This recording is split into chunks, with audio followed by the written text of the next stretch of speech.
Shot Reality here on WrestleZone.com to kick things off this week. This is Josh Eisenberg at Josh Eisenberg 4, and now it is time for NXT in 90.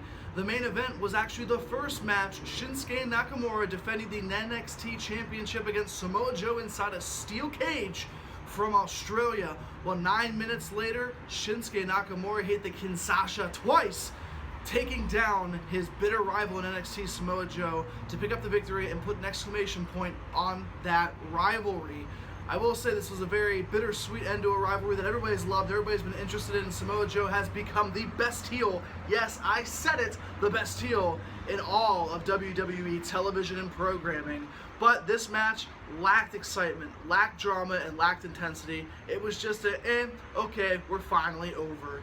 But the new number one contender will be decided next week in a fatal four-way thanks to victories by Ty Dillinger, Roderick Strong, Andrea Cien Almas, and Bobby Roode. Guys, let's be honest here. You know who is going to become the number one contender. The one man that can even come close to being at the brightest star in the sky of Shinsuke Nakamura. Guys, prepare yourself because NXT in January, February, and March is going to be glorious. That is Josh Eisenberg, NXT in 90. Let's send it to the boys in studio who have predictions for WWE Roadblock this Sunday, live from my former hometown of Pittsburgh, PA. Take it away, guys. Thank you, Josh Eisenberg, as we are here on Roadblock Weekend, coming to you from the Point Park University Center for Media Innovation in downtown Pittsburgh. The PPG Paints Arena is just a few blocks that way, and that's where Roadblock's going to take place. The Rev, Rennell Hunt, follow him on Twitter at, what is it, Rennell Hunt 7? Rennell Hunt 7, baby. The 7th rendition of Rennell Hunt at Justin LeBar. Rev, let's get in some predictions here. Let's start off. New Day, now record-breaking New Day, defending the tag team titles up against Sheamus and Cesaro, who won the number one contendership on Tribute to the Troops. You know what? I see a lot of great things out of Sheamus and Cesaro. Number one, this isn't a very unique thing that you see happening within professional wrestling, let alone World Wrestling Entertainment. You have these guys, Sheamus and Cesaro, we've seen them in the bar scene, slowly being able to get some type of, I don't know if you would call it a friendship or not, but no, that's friendship. It's a strange They're friendship. no longer pushing each other aside in the entrances. They are now respecting each other. I mean, even sharing corner posts for victory celebrations after. But the fact is with this, when you have guys of that equal caliber, you know one thing. Once they get on the same page, they can be very dangerous. The thing is, can they survive against New Day? Can New Day hold those titles? Well, and that's where the big question comes. You know, Juice and I debated it last week about does the New Day break the record? And if I was gambling, that I'd say they would. But I also, referenced that what the power would be of heat of a team that stops them. They won it. They opened the show. They ended the show. So now the question is, how long does New Day need to hold it? You know what? I'm looking. And what's the right team? They need. That's a hard one. I would say New Day needs to hold this. Because Cesaro and Sheamus, they need to hold it. Cesaro and Sheamus, for as entertaining as they are still two singles guys that got paired together. Yeah. Gallows and Anderson's a team. American Alpha's a team.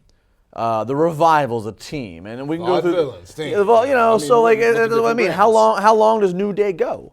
How long do they need to go? I want longevity out of this. Clearly, we haven't got old with it yet, and I know I said this even prior episodes ago that New Day needs to hold the titles or else you'll get bored of them. Right now, I think New Day's in that sweet spot. They don't need the titles, but I would love them to keep the titles on their waist. The fact is with this, you have guys like Sheamus and Cesaro. Simple thing like this. You get a team that killed New Day without longevity behind this streak, what are you going to have? You're going to have heel. I don't think they want to build him as a heel right now, so I'm looking for him to keep it. Yeah, I'm going to go with New Day as well as a safe bet. I'm going to go with New Day, and again, they cause a lot of stir, the hashtag Black Excellence, which if you want to hear more of my thoughts of that, about the Black Excellence, I have a new audio. Russ on board. I have a new audio. I bet you are. I have a new audio podcast for the Pittsburgh Podcast Network. It's available on every audio platform. You can check it out. I also rant about the mom that's mad at Kevin Owens. We'll get to that later. All right, so I'm going New Day. You're going New Day. Black Excellence all about. Let's talk about the triple threat match for the Cruiserweight title. Yes. You have the champion Rich Swann defending up against two former champions, and T.J. Perkins and the Brian Kendrick. Rennell, I don't see, because Kendrick and Perkins already had it, I see no reason to give it back to them. I think Rich Swann's a great guy to continue holding this title. Yeah. I say this a lot of times. The fact is, looking at the cruiserweights, a lot of people, what they complained about was there's no storyline. As a wrestler myself, I know it means nothing. You can jump all around. It means nothing if you don't have a storyline. That's what we've been, I guarantee you guys train your guys like that at IWC. Have a storyline. Let people know why they should fall in love with it. Yeah. I think that right now, the cruiserweights, you have 3 different attitudes right now that's going into this match that can make this unpredictable. You have TJ Perkins, who got screwed. He should have kept the title, but he got screwed because Brian Kendrick wants to fake an injury and gain the title the easy way.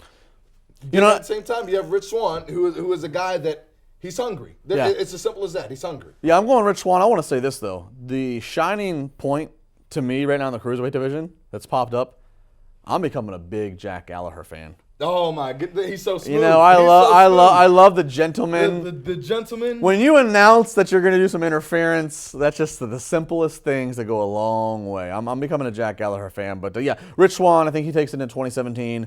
TJ Perkins, a quality talent, but I'm not. Are you behind it? TJ Perkins doesn't connect with me, but I don't know if he's supposed to. TJ Perkins is not. I don't know if he's supposed to. And I'm not a big old school video game guy. You say he's more of the children. Well, type, maybe. I mean, cruiserweight John Cena type. Yeah, I don't know. He just doesn't do it for me. Now, again, I have no problem with his talent. He doesn't connect to me. I like the Brian Kendrick. I love the heel that he has, the heel character he has. Rich Swann, I think also a great way to go about it. Of course, you guys, you can watch us all over social media, WrestleZone. If you're on WrestleZone, great transcription, courtesy of Peter Bahi. We thank you very much. You can follow him on Twitter at Peter Bahi. Go ahead and follow the account below. Peter's a big help with us here at CSR. Let's continue on, though. Sami Zayn. He's got to last 10 minutes. He's only got 10 minutes to work with against Braun Strowman. And it's no secret here to me, I'm a big Braun Strowman fan. Yeah. Sami Zayn is not, let me say that a little bit clearer. Sami Zayn is not the guy to beat Braun Strowman. I don't think I heard you. He might go the 10-minute limit and then they have to pull him out of the match, but he's not getting no pinfall on Braun Strowman. You know what? I'm looking at it like this. I can understand why WWE wants to book it this way. You have this whole thing, David and Goliath type match. You got the giant. Someone needs to chop him down. Get a guy that is an underdog. But at the same time, I got to agree with you, in my opinion. Now, if I'm wrong, we will get heat on Twitter and CSR, YouTube, and everything. You're never wrong, Mr. Goldberg. You're never wrong. That might be my sweet spot. You're never wrong. I can say this. I don't think that Sami Zayn magic necessarily trick happens. out of his ass. He's never wrong. Or out of my mouth. Haven't pulled one out of there yet. I'm fearful to know what's coming out of what of your body. Maybe out of yours. You never know. He ain't pulling nothing out of me. We'll see. Strowman or Zayn? Zayn. You going with Zayn? Zayn. What? Zayn. I gotta go against my better judgment. You've been taking shots of that funky water again. It's gonna be a fluke. Now, if you want to know what I'm gonna say, I hope somehow James Ellsworth gets involved again. And Ellsworth and Zayn and Strowman? Exactly. Yes. That's a Raw story. It's okay. Okay. Did you expect it to happen the last pay-per-view? Well, I mean, no. Even though it was okay. There you go. Talk about it later. Guys, give me heat about it. That's what's going to happen. If it doesn't happen, okay, I'm cool with it, but it could potentially happen. All right, and we finished the segment off. With my babies. We finished the segment off. You can check out my interview on upgroove.com. It's UPGRUV with the boss, Sasha Banks. Sasha. The women's champion, Sasha Banks, defending that women's title up against Charlotte. Iron Man match, 30 minutes is how they're going to go. Goodness gracious. Now I remember being in Orlando for Sasha versus Bayley a couple years ago. Phenomenal. And even this match now with Charlotte, I think has more story behind it. I'm looking forward to the bell-to-bell, but I just plead and hope that the title's not a hot potato again. Who do you have for it? Sasha, hold on to it. I'm gonna put the Booker cap on. Sasha, hold on to it. Nia Jax challenger after that. Oh, it seems like you've been sipping a little bit and reading a little bit of the Book of Revelation. Your holy water is spiked. Mine's pure. You know what? Clearly my spiked holy water worked. So the thing is with this, I don't need it to get past round 2. The key is longevity. You need longevity. If I got some money in here, I'm not going to keep passing it around. I'm going to have a little bit. You know what I've got in here? You're talking about spiked holy water. You want some holy water? Let me see if I get you a straw for this holy water. What are you There doing? you go. There you go. Hold it. Spiked holy water just for you. That's a straw for you to drink. You need to listen to the Rev. The fact is with this, it is going down. The title needs to stay in one place, and I'm looking for Sasha to keep the title at the end of this. Both phenomenal athletes. Both have been back and forth. Both are 3-time women's champions, Sasha is going to keep it. So you walked around all day with a straw in your back pocket. Well, technically, I walked around with Hannah's pocketbook with the straw inside of it and use it for emergencies, such as when you need to drink of the Rev's water. And you can preach that. Oh, and there's your catchphrase. There it is. All right. Well, I guess reality is I never thought I'd miss Eisenberg, but we're approaching that point.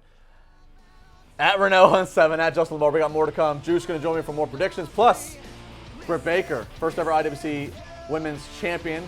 You might have seen her get squashed against Nia Jax. You might see her at AIW in Cleveland. We got a lot more to talk about here. CSR, go ahead and follow us on social media. We got plenty more to come. That's annoying.